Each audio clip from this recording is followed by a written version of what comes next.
Welcome to the Learning Pines YouTube. We hope this video helps.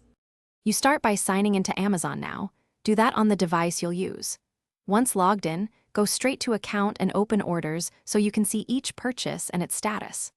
Look for the exact item you want to cancel and note whether it says Pending, Processing, or Shipped. This matters because pending and processing allow cancellation. Shipped orders require returns instead. Make sure you have the order number visible before moving to the next step.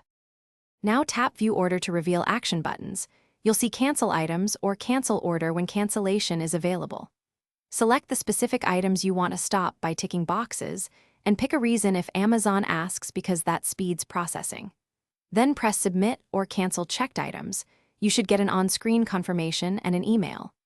Once done, watch your payment method for a pending reversal or final refund note, since timing varies with cards and bank. Finish by confirming the cancellation email and checking the order status returns to canceled.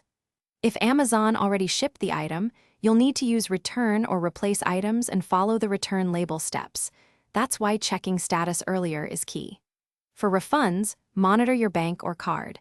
Most refunds clear in 3-5 business days, sometimes longer. If cancellation doesn't work, contact Amazon customer service via chat or phone and provide the order number so they can resolve it quickly. Thanks for watching. Consider subscribing if we helped you.